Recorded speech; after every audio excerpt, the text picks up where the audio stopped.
What if the most popular early retirement movement in the world is built on an assumption that does not actually hold? I used to follow the FIRE movement closely. Financial independence, retire early, and for a while, it felt like the most rational framework I had ever found. Then I started looking at what happened to the people who followed it faithfully. A survey tracking self-identified FIRE retirees found that nearly half reported returning to some form of paid work within 5 years. Not because they ran out of money, because the model they built their life around quietly fell apart in ways nobody warned them about. And here is what unsettled me most. The flaw is not in the savings rate. It is not in the math. It is in a single assumption baked into the entire framework that almost nobody questions. And once you see it, the whole structure looks different. I want to be honest about where I stood before I understood this. I was a genuine believer. The FIRE formula felt clean and logical. Save aggressively, hit your number, leave. I had run my own projections. I had the savings rate. I had the target. And the more I read, the more the community around it felt like people who had finally figured something out that everyone else had missed. Then I started reading the accounts of people who had actually done it, not the success stories that get shared on forums, but the quieter ones. The people who hit the number and discovered the plan had a structural problem they had never modeled. The discomfort I felt reading those accounts was not schadenfreude. It was recognition, because the flaw they were describing, I had it in my own plan too. If this kind of financial clarity is what you come here for, subscribe and turn on notifications. There is more of this coming every week. Let me give you an analogy that reframed everything for me. Imagine you spend 2 years training for a marathon. You track every run, you optimize your nutrition, you build your mileage exactly to the plan. Race day arrives and you are genuinely ready. But somewhere around mile 18, a part of your body you never specifically trained gives out. Not your lungs, not your legs. Something smaller. Something you assumed would just hold up. The FIRE movement trains people extraordinarily well for accumulation. The long build of saving and investing toward a number. What it does not train people for, and what the framework largely ignores, is the structural reality of what it means to fund 50 or 60 years of life from a fixed pool of assets, without the psychological and financial scaffolding that work quietly provides. The training was real. The gap was in what the training left out. Here is the foundational number the FIRE movement is built on. The 4% rule. Save 25 times your annual expenses.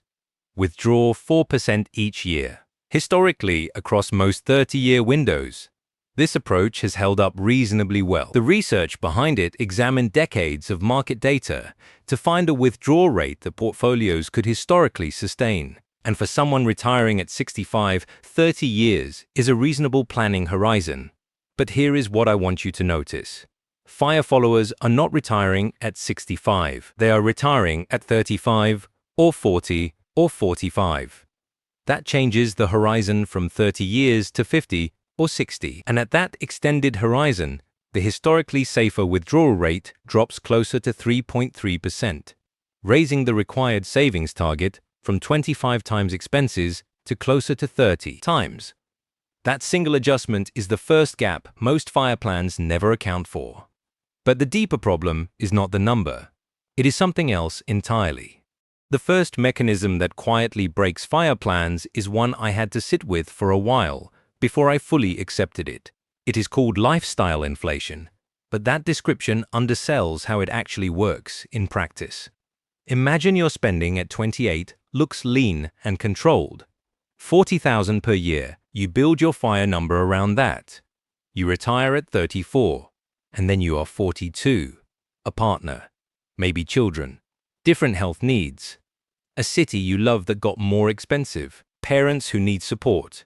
The spending you locked your entire plan to was a snapshot of one chapter of your life, not a fixed truth about all the chapters that follow. Research tracking people who retired early found that real spending in the first decade of early retirement was on average 20 to 30% higher than pre-retirement projections. Not because people were irresponsible, because life changed, and the plan did not have room for it. The FIRE model assumes spending is a number you set and hold. Real life treats spending as a variable that responds to circumstances you did not fully anticipate when you were 32, with a spreadsheet and a lot of certainty. If you are finding this useful, take 2 seconds and hit like. It genuinely helps this channel reach more people working through exactly this kind of decision. Now stay with me, because this next part is where the full picture finally clicks. The second mechanism is the one that the FIRE community talks about least, and I think it is the most important thing missing from the entire framework. It is the role that work plays in your life that has nothing to do with money. I do not mean this in a soft, philosophical way. I mean it in a measurable, structural way. Work provides identity, routine, social connection, a sense of contribution and progress.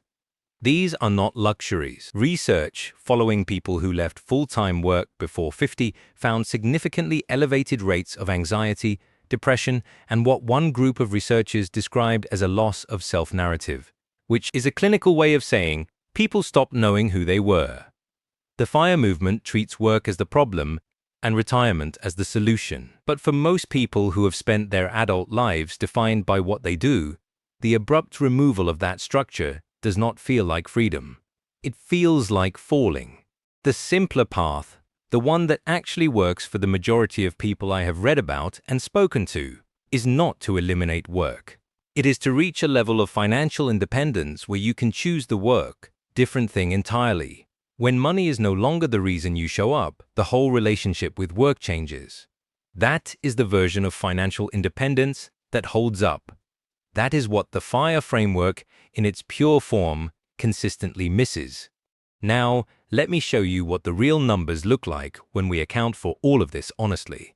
Take someone spending $50,000 per year, targeting FIRE at 38. The standard formula gives a target of $1,250,000. But adjust for a 55-year horizon, and the safer withdrawal rate, and the honest target is closer to $1,500,000. Add a realistic healthcare buffer, because private health insurance for an early retiree can run $800 to $1,500 per month by their mid-50s, and the target moves to $1,750,000 or beyond. Now add a 25% buffer for the lifestyle inflation that the data consistently shows happens, and you are looking at a real target closer to $2 million or more. The gap between the FIRE formula and the full structural picture is not an argument against financial independence. It is an argument for planning it with open eyes, rather than a formula that was never designed for a 60-year horizon. So here are the 3 things I took from all of this. First, the 4% rule was designed for 30-year retirements. If you are planning to retire at 35 or 40, your honest planning horizon is 50 to 60 years, and your safe withdrawal rate and savings target need to reflect that. Run the real numbers, not the headline formula. Second, model your spending as a variable, not a constant. Life will not cost the same at 50 as it did at 32. Build a plan that has room for that reality rather than one that assumes your current spending snapshot is permanent. Third, reconsider the goal itself. The version of early retirement that holds up for most people is not never working again. It is reaching the financial position where work becomes optional, where you choose it rather than need it. That reframe changes the target, the timeline, and the emotional experience of getting there. The FIRE movement is not wrong to value financial independence. That value is sound. What it gets wrong is the binary framing. Work is the enemy. Retirement is the answer, and the formula it built around a planning horizon it was never designed for. The simpler path is not simpler because it requires less discipline. It is simpler because it stops fighting against the parts of human life that actually need to be worked with. You build toward the point where money is no longer the boss of your decisions. You keep some version of purposeful engagement, chosen freely. You plan for the full horizon honestly, not the headline number. The people I have seen make this genuinely work are not the ones who escaped work entirely. They are the ones who changed their relationship with it. That is the correction the FIRE movement needs. And now you can see exactly where the gap is. Financial independence is not about escaping work. It is about making work a choice rather than a sentence.